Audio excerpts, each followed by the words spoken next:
Oke, kita masuk ke materi ya. Jadi minggu ini pertemuan ketiga untuk kuliah Tourism and Digital Culture.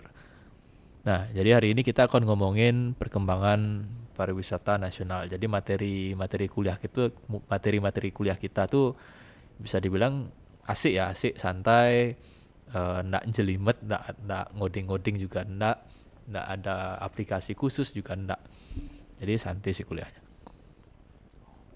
Ya, jadi ngomongin diskusi tentang perkembangan pariwisata nasional. Ya, jadi kita udah beberapa kali ngomongin pariwisata. Mic dan suara masuk ya, aman ya? Aman ya? Masuk Pak. Masuk Pak. Oke. Jadi beberapa kali kita sudah ngomongin yang namanya pariwisata. Nah, hari ini tambahannya adalah pariwisata itu merupakan salah satu sektor yang menjadi sumber devisa negara. Nah, devisa itu pemasukan negara, kira-kira kayak gitu. Ya, jadi salah satunya ada dari sektor pariwisata. Nah, devisa negara yang paling banyak, nah dari sektor pariwisata itu berasal dari pulau kita saat ini, atau kalau dari teman-teman yang dari Jogja dan Malang, pulau tetangganya yaitu Pulau Bali. Nah, lalu di tahun 2018 itu pemerintah ada mencanangkan program yang nama programnya adalah 10 Bali Baru. Agak gimana gitu nama programnya ya. Tapi beneran itu nama programnya 10 Bali Baru. Nah, kutipannya kira-kira kayak gini. Jadi sebenarnya itu makna kiasan ya, makna kiasan. Tapi kalau dari saya pribadi, kalau boleh jujur ya, agak gimana gitu dengan penamaannya ya, 10 Bali Baru gitu ya. Nah, jadi itu makna kiasan lebih memberi tekanan agar performansi ya masing-masing daerah yang ditunjuk. Jadi ada 10 daerah itu diharapkan bisa mengejar Bali dari segi mendatangkan wisatawan.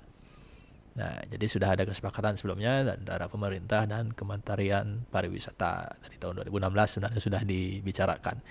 Ini bahasa simpelnya mungkin mau ngebus daerah-daerah yang berpotensi seperti Bali agar bisa performanya itu menyamai Bali kayak gitu. Cuma nama programnya agak gimana gitu ya. Nah, 10 wilayah yang dimaksud itu ada ini. Kalau tadi temannya ada dari Sumatera, itu salah satunya dari situ ya. Jawa Tengah, teman-teman dari Jogja juga ada di situ. Jawa Timur, teman-teman yang dari Malang juga ada di situ. Nah, ini udah pasti nggak ada Balinya. Oke, dari Danau Toba itu di Sumatera Utara, Bangka Belitung itu Tanjung Kelayang gitu ya. Lalu di Banten Tanjung juga, Tanjung Lesung, DKI Jakarta Kepulauan Seribu, Jawa Tengah itu Borobudur, Sulawesi Tenggara Wakatobi, Jawa Timur ada Bromo, NTB ada Mandalika, tadi ada teman yang dari Lombok. Lombok itu NTB NTT. NTB Pak. Oh NTB, oke. NTB Ya, Pak. NTB, berarti ada Mandalika ya. Ada Pak. Pernah ke Mandalika? Pernah Pak. Oh itu pantai, bagus. Bagus Pak itu. Bagus ya. Mantap. Mantap ya. Ya Pak. Mantap. Itu pantainya matahari terbit apa matahari terbenam? Ya itu ngarah ke selatan Pak. Oh, jadi enggak terbit enggak terbenam ya? Ya. Jadi kalau terbit tuh di kiri modelnya, lalu terbenamnya di kanan gitu ya? Iya Pak. Nah, Tapi ada sih dekatnya itu pantai juga bisa buat tenggelam. Oke, kalau di Bali kan dia benar-benar pisah. Jadi terbitnya di Sanur, terbenamnya di Kuta kan gitu. Iya Pak. Ya, Kalau ini enggak. kalau ini enggak ya, di samping-samping ya, karena menghadap selatan ya. Iya Pak. Kalau rame orang ke Mandalika itu? Lumayan rame sih Pak. Soalnya banyak orang penasaran sirkuit itu Pak. Sirkuit, oh ada sirkuit? Iya Pak. Oh, baru tahu Kan saya. baru-baru dibangun Pak. Oh iya ya pernah kayaknya lihat berita. MotoGP. Sirkuit MotoGP-nya ya. Belum selesai berarti sampai sekarang? Belum Pak. Masih finishing kayaknya. Oh ini sih.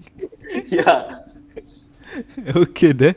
Baru tahu ternyata saya di Mandalika itu ada sirkuit dan itu pantai yang menghadap selatan. Sebuah ilmu pengetahuan yang baru. Lalu di tetangganya, habis ke NTB kita NTT itu ada Labuan Bajo. Ini saya sudah beberapa kali nonton di YouTube. dan memang oke banget ya. Lalu yang cukup agak di timur jauh dari kita itu di Maluku Utara itu ada Pulau Morotai. Dan jujur saja teman-teman, saya belum pernah ke ke berapa? Ke 10 tempat ini. Kalau saya pribadi belum pernah ke salah satu dari 10 tempat ini. Beberapa teman-teman yang lain mungkin sudah. Ya, mungkin sudah. Teman yang dari Jogja pasti kayaknya udah tahu dengan jelas Borobudur, dan teman yang dari Malang mungkin apalagi udah biasa naik ke Bromo. Teman yang tadi dari Lombok udah biasa ke Mandalika. Ya, jadi kalau saya belum ke 10-nya. Semoga nanti ada waktu untuk jalan-jalan ke 10 tempat ini. Nah, itu tadi program pemerintah. Ya, jadi program pemerintah yang di awalnya disepakati tahun 2016 lalu masih berjalan hingga hari ini kayak gitu. Nah, ternyata di pertengahan jalan itu ada pandemi yang kita sangat ketahui hari ini gitu ya. Jadi kan kita topik kuliahnya hari ini adalah pariwisata nasional, perkembangan pariwisata nasional. Jadi kita bicara beberapa tahun terakhir, lalu tahun sekarang, dan nanti ke depannya kayak gimana. Kira-kira kayak gitu kuliah hari ini. Nah, bicara pandemi ini sudah nggak perlu saya jelasin panjang lebar ya. Kita sudah tahu banyak hal ya. Kita sudah jadi makanan sehari-hari gitulah, beritanya, informasinya kayak gitu. Nah, jadi COVID-19 diberi nama 19 karena startnya ya 2019 gitu ya. Cuma baru kita rasakan dampaknya di Indonesia mulai Maret 2020. Kalau di dunia sih sudah mulai menggetarkan dunia itu sejak 2019 gitu. Nah, kaitannya dengan pariwisata adalah di mana pariwisata ini adalah salah satu sektor yang sangat berdampak dengan adanya COVID-19. Ya. Itu tahun 2020 ada data yang menyebutkan wisatawan mancanegara turun sebesar sangat besar angkanya. Ya, 3/4 kira-kira.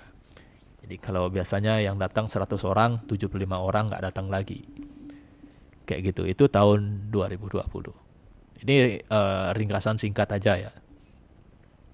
Nah, jadi di Bali sendiri itu kunjungan wisatawan mancanegara itu dari ini turun. Dan ini tulisannya dari yang sekitarnya 500.000 ya pengunjung Wisman di Januari turun drastis menjadi 0. Ya, jadi di Indonesia itu kan mulai dari Maret ya. Maret itu mulai digaungkan WFH, sekolah online, belajar daring, segala macam. Itu mulai dari Maret, PPKM, PSBB, apapun istilahnya. Di Januari masih ada yang berkunjung sekitar 500.000 di Ngurah Rai. April, karena kita mulainya dari Maret, April itu sudah 0. Jadi karena ditutup ya, penerbangan internasional ditutup. Semoga beberapa hari ke depan ini saya baca-baca, saya dengar-dengar mau dibuka lagi. Semoga beneran dibuka kayak gitu. Jadi contohnya ini 500.000-nya jadi 0. Nah, jadi berdasarkan kejadian tersebut ada fase-fase yang dilakukan oleh pemerintah sebenarnya ya. Pemerintah itu bekerja sama dengan Kemenparekraf ya, Kementerian Pariwisata Ekonomi Kreatif. Jadi fase yang pertama itu ada yang namanya fase tanggap darurat. Ya, fokus pada kesehatan dulu ya, menginisiasi program perlindungan sosial. Jadi orang-orangnya diminta untuk WFH ya, lalu koordinasi dengan daerah pariwisata kayak gitu. Itu fase tanggap darurat. Jadi kita sudah melalui fase ini ya. Kita dari yang sekolah diminta untuk belajar di rumah, yang kerja di kantor WFH kayak gitu. Jadi fokus pada kesehatan. Mungkin kita tidak sadar ada sebenarnya itu masuk dalam program. Itu namanya adalah fase tanggap darurat. Ya, jadi benar-benar darurat. Itu dimulai awal Maret 2020. Makanya didorong banget sekolah, kerja, segala macam itu dari rumah. Lalu setelah berjalan itu ada yang namanya fase pemulihan. Jadi dibuka secara bertahap. Ini juga sudah kita rasakan. Jadi mall sudah mulai buka, kampus mulai belajar offline, yang praktikum kayak gitu. Sekolah mulai setengah-setengah. Sekolahnya, siswanya, ya, tempat wisata juga dibuka sedikit demi sedikit. Itu masuk sebenarnya di fase pemulihan. Nah, itu juga sudah kita lewati ya, sudah kita rasakan bersama. Lalu kita sedang berada di fase yang namanya adalah fase normalisasi. Ya. Jadi menggairahkan orang-orang untuk beraktivitas normal. Jadi ada banyak diskon, ya ada apa itu? Paket wisata, ya ada virtual travel fair. Jadi mulai digairahkan lagi, dipancing lagi. Kira-kira kayak gitu. Nah, fase-fase ini disebut sebagai fase normalisasi. Selain itu, kaitannya pandemi dengan pariwisata, ya, pandemi ini mengubah pandangan atau landscape, ya, bahasa Indonesia lanskap, itu bagaimana orang-orang berpariwisata. Jadi mereka, kata kuncinya adalah adaptasi, adanya disrupsi, ya, agar bisa bertahan dan bangkit. Ya, beberapa perubahannya kira-kira kayak gini. Nah, jadi dikarenakan adanya pandemi, ya, jadi banyak orang yang menerapkan transaksi online. Ya, banyak orang menerapkan transaksi online. Jadi sekarang orang-orang buka all shop banyak di marketplace. Itu juga salah satunya adalah didukung karena pandemi. Ya, masyarakat mulai semakin bertanggung jawab. Jadi secara nggak sadar kita masih rajin pakai masker, kita sering cuci tangan, kita jaga jarak, gitu ya, kira-kira. Itu perubahan pariwisata ini juga berdampak di sektor pariwisata. Ya, jadi adanya penggunaan entertainment streaming kayak gitu. Jadi banyak acara yang streaming. Lalu itu meningkat 28%. Yang meningkat cukup tinggi itu adalah layanan food online. Jadi orang-orang sekarang beli makanan itu banyak yang online. Ya, itu berdampak semua di pariwisata. Nah, oke. Sekarang saya punya 8 opsi. 8 perubahan lanskap juga. 8 perubahan lanskap. Nah, kira-kira ada yang bisa menjelaskan enggak masing-masing poinnya? Kira-kira yang dimaksud tuh kayak gimana? Ini sih gampang banget. Saya punya 8 opsi. Silakan, enggak harus berurutan dari nomor 1. Siapa yang berbicara ya? Berbicara, coba jelaskan dan berikan contoh dari 8 perubahan landscape di tengah pandemi ini. Ayo, silakan. Saya, Pak. Oke, siapa itu? Aditya Warma, Pak. Aditya Warma. Ini ngomong ya. Saya enggak lihat kolom chat. Aditya Warma mau yang jelasin coba nomor berapa? Nomor 7, hybrid event, Pak. Oke, coba dijelaskan. Menurut saya hybrid event itu seperti ada yang offline dan ada yang online sebagian, Pak. Oke, contohnya. Contohnya seperti ospeknya Sticky sekarang, Pak. Oke. Kan ada yang perwakilannya aja yang datang offline tetap muka langsung, tapi tetap menerapkan protokol itu, Pak. Dan dan sebagian besarnya lagi itu melakukan online, Pak. Oke, hybrid event. Kayaknya kalau ospek PKKMB Sticky full online deh. Kan ada ya, kan masih ada ya, Pak. Ya saya lihat yang dua orang itu aja. Ya. Oke, enggak apa-apa. Hybrid event itu setengah offline, setengah online. Kalau diibaratkan itu kelas kuliah yang misalnya mahasiswanya 30, 15-nya ada di kelas, 15 laginya di rumah masing-masing. Kayak gitu, rapat-rapat kantor gitu ya, misalnya atasannya, petingginya itu di offline, staff-staffnya, pegawainya dari rumah. Yang kayak gitu. Jadi ada 50-50 lah kira-kira.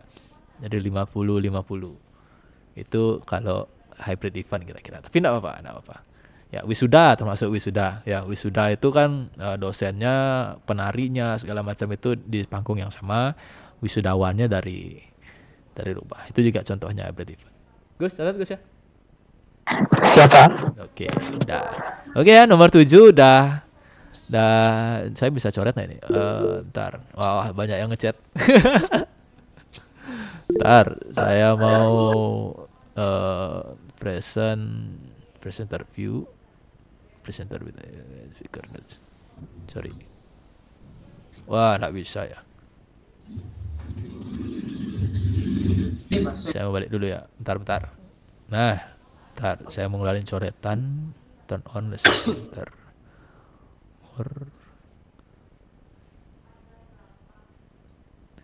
Biar bisa nyoret gimana caranya? Ya, nggak bisa dicoret. Nggak apa-apa ya. Tadi nomor 7 dah dijawab oleh Aditya Warma ya. Aditya Warma benar ya, sorry kalau salah. Gus, catat Gus. Sudah Pak, sudah. Oke. Berikutnya siapa? Mau? Saya Pak. Saya Pak. Oh, satu-satu aja, satu-satu aja. Saya Pak. Ya, satu-satu. Saya Pak. Saya Pak. Saya nomor Oke. 6 Pak. Iya, Pak, nomor 6. Ya, biar adil karena tadi saya sudah mendengar banyak mahasiswa, sekarang mahasiswi ya. Saya, Pak. Oke, siapa itu? Rizkila. Oh, Rizkila. Oke, yang mana? Nomor 6, Pak. Weh, gampang banget. Soalnya itu saya sering, Pak. Oke, coba jelaskan dan berikan contohnya. Untuk online food tuh itu biasanya dilakukan hampir bahkan setiap hari. Itu tuh pembelanjaan online untuk pembelian makanan. Contohnya tuh seperti GrabFood, ShopeeFood, Gojek, kayak gitu-gitu, Pak. Oke deh, online food. Ya, online food. Nah, bisa Kila jelasin nggak apa namanya proses bisnisnya? Nah, terjebak kamu. Nah, maksud saya gini, Kalau siapa dari saja yang sistemnya terlibat? ya, Pak, ya. Ya, siapa saja yang terlibat dan tugasnya apa? Kalau yang terlibat tuh ada customer, terus admin dari eh, toko yang kita mau pesan makanannya sama Mm-mm. pengemudinya, Pak. Itu aja? Tiga aja? Nah, Tiga aja? tiga ya. Ya, Iya nggak sih, Pak? Yang Admin yang tiga belanja, kan, Pak? yang belanja, Yang belanja, yang yang jual, nganter, yang nganter, yang jual. jual, iya. Adminnya Itu kan, aja, Pak? itu aja. Loh, bukan Pak, berarti penjualnya itu kan maksudnya admin. Oke, ya penjual admin. Dagangnya gitulah ya, dagangnya. Ya, dagangnya. Ah, oke. Yang nganter. Kalau penjual, bener, Pak? Tiga aja, yakin? Yakin, Pak? Oke, ya udah. Iya, iya, Pak, 3. Ya, pihak gininya enggak? Pihak yang punya aplikasi, enggak? Aplikasi. Iya, yang nganter kan yang bukan yang punya aplikasi. Oh, saya kira tuh maksudnya kalau buat yang satu-satu kayak gitu tuh, oh, include. Oke, coba. Ya, yang beli tugasnya apa? Yang beli itu dia proses atau memesan makanan secara online yang dipilih. Oke, lalu berikutnya? Lanjutnya tuh kan nanti kan diorder melalui daftar yang udah diisi tuh, Pak. Nanti kan dikirim pesanannya. Oke. Ya, setelah itu nanti pesannya itu nanti kan masuknya itu ke daftar, antara daftarnya itu ada 2, di admin sama di pengendaranya itu. Mm-mm. Nah, nanti pengendaranya ini yang ngambil ke sana orderannya. Oke. Tuh, Pak.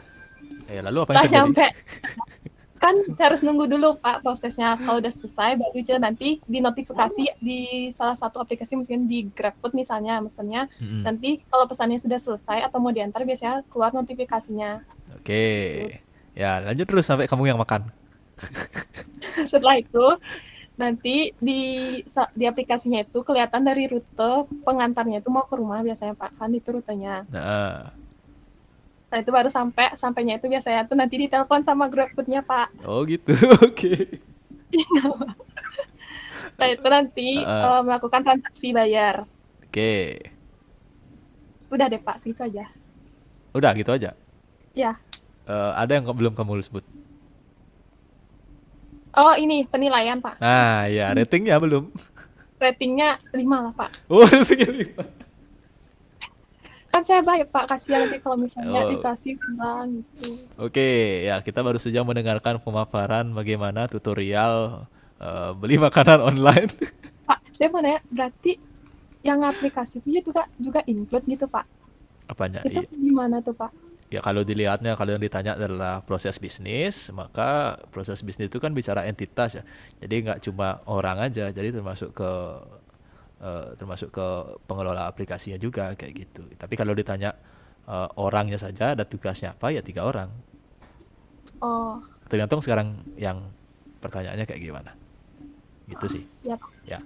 Makasih, Pak. Oke, yuk mari. Oke, 6 dan 7 kita close. Kita close 6 dan 7. Mahasiswa sudah, mahasiswi sudah. Sekarang siapa? Silakan suara pertama yang saya dengar. Saya, Pak. Nah, itu dah. Siapa itu? Saya, Pak. Ya, siapa itu siapa? Novel Setiawan. Oke, Gus catat Gus, novel Gus. Nomor 3, Pak. Nomor 3, work from home. Gampang-gampang kali. Ya, work from coba home jelaskan dan kasih bisa contohnya. diartikan bekerja dari rumah. Kayak di mana ya? Kayak gimana? Oh ya, bekerja dari rumah ini maksudnya di mana kita sebagai karyawan atau pekerja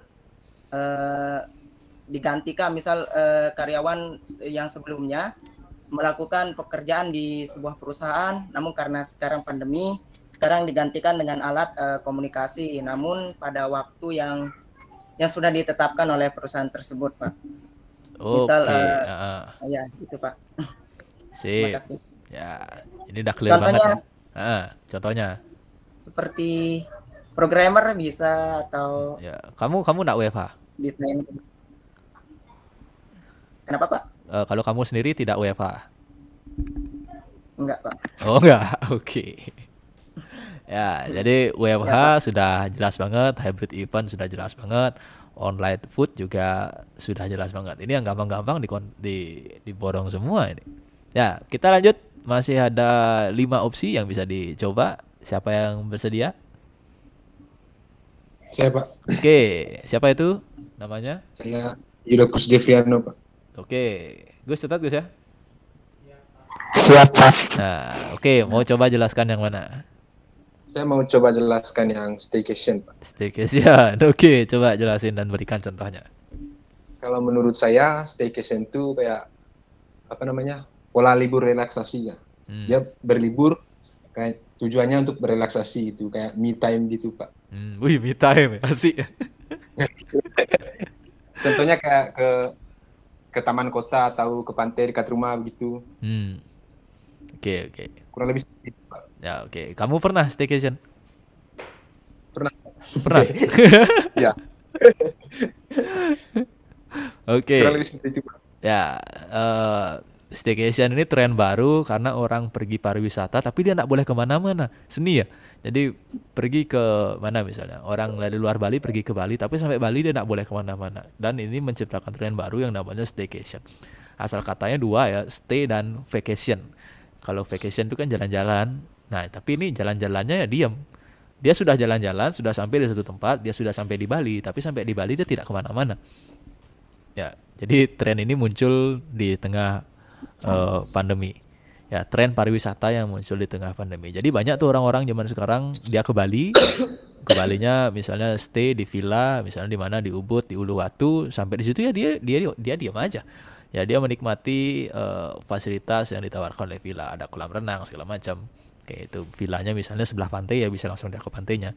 Ya, jadi dia tidak lagi wisatanya jauh-jauh. Nah, kayak gitu si staycation. Stay vacation. Ya, oke. Setelah yang tadi, masih ada 4 lagi. Siapa? Ya, Pak. Nah, itu yang duluan. Nomor 8, Pak. Contactless. Yo. Ya, coba Gus. Siapa? Coba jelaskan dan berikan contohnya. Contactless service itu kan artinya tidak melakukan kontak langsung secara langsung. Jadi contohnya tuh kayak sistem pembayaran melalui online kayak m-banking atau OVO atau Dcash. Oke. Udah gitu aja. Udah. Oke, cuma ya di sini belum spesifik ya. Jadi kalau m-banking itu kan sebenarnya udah ada dari dulu bahkan sebelum pandemi. Yang lebih mencolok itu yang tadi yang OVO yang scan barcode. Lalu yang tadi terkait juga di online food yang dimana bayar sama drivernya itu contactless. Jadi pengguna itu cukup atau pembeli itu cukup ambil barangnya aja, bahkan barangnya digantung di itu ya, dititip di satpam atau digantung di gerbangnya. Itu yang lebih dimaksud dengan contactless. Kalau m-bankingnya kan udah ada dari dulu.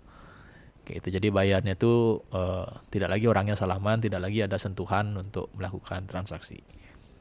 Itu trennya tuh muncul di pandemi juga. Jadi tren pariwisata yang muncul di pandemi kira-kira kayak gitu. Juga bayarnya bisa sekalian di aplikasi, misalnya sekarang mau ke Bali, beli tiket pesawat di situ, bayar hotelnya juga di situ lewat aplikasi Burung Biru gitu misalnya. Itu juga sudah termasuk contactless service layanan. Ya, jadi layanan yang tidak perlu bersentuhan. Oke, 34678 sudah. Oke, siapa itu? Saya Pak Ahmad Irawan. Ahmad tadi. Ya, tersisa 1, 2 dan 5. Nomor 1 Pak. Oke, nomor 1. Dinas Healthy Safety. Ya, coba jelasin dan berikan contohnya. Kan kalau dulu kita itu kalau masuk di suatu perusahaan atau kampus, kita itu tidak harus seperti klinis ini Pak. Misalkan harus cuci tangan, terus disemprot Pak. Iya. Nah gitu Pak perubahannya. Oke, betul. Cara masyarakat lebih safety lah dalam hal kesehatan, jadi lebih sadar. Dan kelestarian lingkungan gitu Pak, environmental sustainability ini. Oke, ya. Nah, mungkin begitu Pak. Oke, cukup. Jadi benar banget ya. CHSE itu sebuah lingkup dari Cleanliness, Healthy Safety, and Environment Sustainability. Environment Sustainability itu udah kebertahanan lingkungan. Jadi gimana caranya biar masyarakat, orang-orang yang ada di situ masih tetap aman, jadi tetap sustain. Ya, bagaimana menciptakan lingkungan yang environment yang mendukung itu. Kayak gitu. Prokes masuk di sini ya. Jadi di CHSE itu salah satu perubahan di tengah pandemi yang juga berdampak ke pariwisata. Clear ya, nomor 1. Gus, satu Gus. Sudah Pak. Sip. Tersisa nomor 2 dan 5. Ada yang Oke, itu siapa itu? Yumar Pak. Yumar. 2 apa 5? Udah kayak kuis. 5. Ya, outdoor turis. Oke, coba jelaskan dan berikan contohnya. Kalau sebelum pandemi kan kita bisa berwisata keluar daerah Pak. Misalnya di luar ruangan gitu. Misalnya nyebrang pulau juga ke Bali, dari NTB ke Bali. Tapi kalau sekarang kan karena udah pandemi jadi wisatanya diperketat, jadi semakin susah Pak. Jadi kalau untuk mau wisata ya paling lewat nonton YouTube gitu Pak. Bentar. Kamu jelasin yang nomor 5 apa nomor 2? Nomor 5 Pak. Cuma kan nomor tambahin pas nonton YouTube-nya aja Pak. Kalau nonton YouTube wisata itu tuh masuk nomor 2 loh. Iya. Bentar, yang 5 apa yang 2? Jadi 2 Pak. Nomor 2 jadinya? Iya. Bukan nomor 5? Iya. Yang sesuai aja Pak. Oh gitu. Menjawab dua-duanya. Bentar, diulang dah dari awal dah. Yang 2 apa nomor 5? Udah kayak kuis ya? Yang 2 apa yang 5? Outdoor. Ruangan kan Pak? Iya, outdoor ya. Wisata di luar ruangan. Iya tuh lu. Terus gimana? Ya, kalau wisata luar ruangan kan dia bisa pergi ke tempat pantai. Iya, Nah, kalau sekarang udah nggak bisa, jadi tetap stay di rumah aja Pak. Nah, berarti ya, kan ngelakuin aktivitas apapun di rumah gitu. Itu kan berarti bukan outdoor. Iya Pak. Kalau udah stay di rumah kan berarti bukan outdoor. Iya kan perubahannya gitu Pak. Jadi enggak, di gambarnya ini nomor 5 outdoor.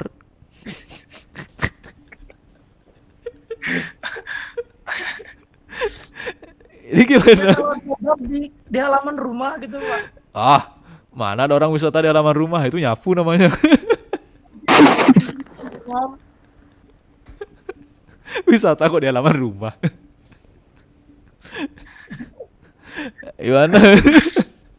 Kok saya bingung ini. Nomor 2 jadinya Pak. Oh, nomor 2 tadi. Nomor 2. Oke. Ya, ulang dah nomor 2 gimana nomor 2? Nomor 2 Pak. Nah. virtual travel. Ya, oke. Kalau sebelum pandemi kita bisa travel kemana aja gitu. Ya, betul. Aja keluar pulau.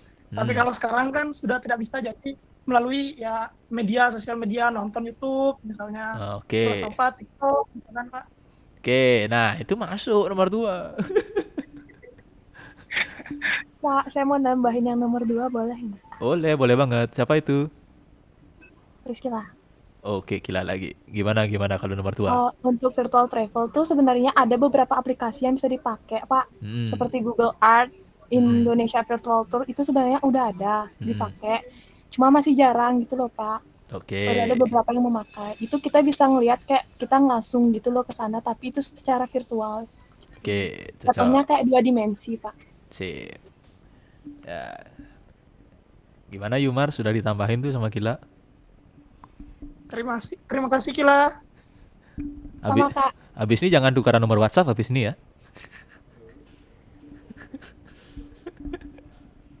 Oke, berhubung Yumar menyinggung yang nomor 2, saya jadi tambahin sedikit ya. Jadi sekarang banyak tren-tren orang buka tempat wisata baru di mana openingnya itu pakai virtual travel.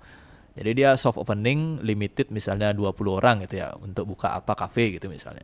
Ya di sisi yang lain dia juga buka streaming di YouTube misalnya acara opening kafenya itu. Jadi di situ ada masuk hybrid event, ya hybrid event juga masuk di situ. Jadi virtual travel. Jadi selama acara opening kafe misalnya ada orang yang hadir 20 orang, lalu orang lain masih bisa nonton lewat YouTube. Nah, itu juga termasuk si virtual travel. Kayak gitu sih. Jadi sudah dari 2 faktor, ada hybrid event dan virtual travel. Kayak gitu. Oke, kalau virtual travel ini tujuannya lebih untuk menggairahkan orang-orang pengen datang ke tempat itu. Jadi kayak spoiler gitu dulu. Ya pengen kemana, ke Pantai Kuta, jadi ada virtual travel atau itu virtual travel di Pantai Kuta gitu. Tujuannya adalah biar orang-orang pengen datang ke Kuta lagi. Oke. Terakhir, number 5. Outdoor tourism. Siapa yang bisa atau berminat menjelaskan? Benar perkiraan saya, ini akan jadi yang paling sulit. Karena menjebak banget kata-katanya. Oke. Saya, Pak. Oke, siapa itu? Yogi, Pak. Yogi. Oke, coba. Contohnya itu kalau sekarang kan di masa corona ini, di masa COVID ini kan kalau kita berwisata di indoor itu kan lebih lebih akan dalam proses penyebaran corona ini pasti akan lebih menyebar gitu loh, Pak. Potensi untuk positifnya itu akan lebih ada gitu. Tapi kalau misalkan dia outdoor, contohnya kayak wisata alam, kayak pantai gitu, kemudian ada taman wisata, kayak kebun raya, itu kan ruangannya terbuka gitu. Nah ini kan otomatis nantinya penyebaran corona juga akan sedikit lebih minim gitu, walaupun memang tetap ada gitu. Makanya sekarang pemerintah kebanyakan membukanya itu wisata-wisata outdoor, wisata-wisata indoor tidak dibuka dulu sebelum normal lagi gitu. Itu sih Pak. Oke, tapi sebentar.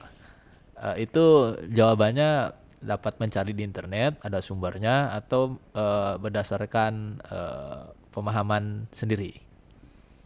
Sendiri sih Pak. Oh, oke, ya. Karena itu bisa dibilang masuk juga dengan definisinya, cuma bukan itu yang dicari, gitu ya. Oke, masuk sih, cuma ternyata bukan itu. Ya, oke. Adakah teman-teman yang punya pendapat lain tentang definisi outdoor tourism? Saya Pak. Ada satu angkat tangan Pak. Oke, siapa duluan? Yang duluan aja. Saya Pak. Yudo Kusdifriano lagi. Oke, coba. Kalau menurut pemahaman saya ini outdoor tourism ini kayak kayak wisata yang bertujuan untuk memenuhi kebutuhan wisata atau pengalaman saja. Misalnya kan kayak wisata ke beberapa tempat kan ditutup yang besar-besar kayak kebun binatang atau apa. Kalau outdoor tourism ini dia berfungsi untuk memberi kepuasan wisata di saat pandemi kayak kayak mancing di di kolam gitu. Ya wisata-wisata yang ringan itu tujuannya untuk rekreasi untuk memenuhi pengalaman wisata aja, kepuasan wisata aja gitu. Oke. Berat bagi saya mengatakan, tapi bukan itu juga. Pak, kalau misalnya untuk mendaki sama camping itu termasuk outdoor tourism nggak, Pak? Nah, jadi saya luruskan saja ya. Saya coba luruskan. Jadi mungkin teman-teman termasuk saya juga awalnya terkecoh dengan kata outdoornya. Ya, jadi langsung diartikan ya kalau outdoor ya di luar pintu, berarti di luar bangunan kan gitu ya. Banyak dari teman-teman termasuk saya juga awalnya terkecoh.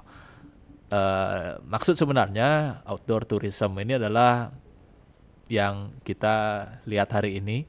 Kalau kita kemana-mana dicek dulu suhunya, kemana-mana kita scan barcode dulu di aplikasi, kemana-mana kita dipantau. Nah itu maksudnya outdoor tourism. Ya jadi kan ini kan 1-8, poin 1-8 adalah tentang perubahan ya. Jadi hal apa yang sudah ada sebelum pandemi, lalu di masa pandemi itu mengalami perubahan. Nah, jadi ada 8 poin yang disinggung oleh Kemenparekraf. Ya, selain nomor 5 sudah teman-teman sudah bisa jelaskan dengan baik, bisa berikan contohnya dengan baik. Lalu yang nomor 5 ini perubahan ya, dengan sesuai dengan judulnya, perubahannya dimaksud itu adalah yang tadi. Jadi si turis jika ingin berwisata outdoor, ya ada perubahan protokol di situ. Ya, di mana di outdoor tourism ini yang ditekankan sebenarnya adalah pemantauan. Ya, pemantauan, tracking, tracing. Itu yang sebenarnya disinggung sebagai poinnya. Jadi mau kemanapun dia berwisata, selama itu keluar dari asalnya, keluar dari bangunannya, maka ada perubahan yang namanya adalah outdoor tourism. Outdoor ini berarti pemantauan ya, tracing, tracking dari si wisatawan itu sendiri. Kayak gitu. Makanya kalau sekarang kita outdoor kemana-mana, di depan tuh cek suhu dulu, lalu dikasih hand sanitizer dulu, lalu tidak jarang sudah pakai scan barcode. Kayak gitu kira-kira poin perubahannya ya, perubahan. Kita selalu ingat bahwa 1-8 ini adalah tentang perubahan. Apa yang terjadi sebelum pandemi lalu tiba-tiba berubah di tengah pandemi. Kira-kira kayak gitu ya, clear ya untuk 1-8. Saya juga awalnya terkecoh kok. Jebakan. Ya, jadi mungkin kurang tepat penggunaan katanya, tapi ya itu yang dipakai ya, outdoor tourism. Nah, saya pindah ke slide berikutnya. Jadi ada timeline di sini, timeline. Jadi 2018 atau kesimpulan materi ya. Jadi 2018 itu ada program Makna Kiasan 10 Bali Baru di Indonesia, di mana kesepakatannya sudah dimulai di 2016. Lalu angka 19, angka pandemi itu melanda dunia. 2020-2021 itu sebenarnya ada program penyelamatan pariwisata, hingga tahun ini adalah kebangkitan pariwisata. Ya, kita berdoa semoga beberapa bulan lagi 2022 pariwisata khususnya di Bali ya, daerah lain juga itu sudah bisa normal kembali. Tentu dengan beberapa penyesuaian enggak apa-apa. Ya. Oke, sumber selesai. Jadi itu pembahasan kita hari ini. Jadi teman-teman setidaknya sudah ada bayangan gimana perkembangan pariwisata nasional dalam beberapa tahun terakhir. Ya, itu kira-kira untuk hari ini.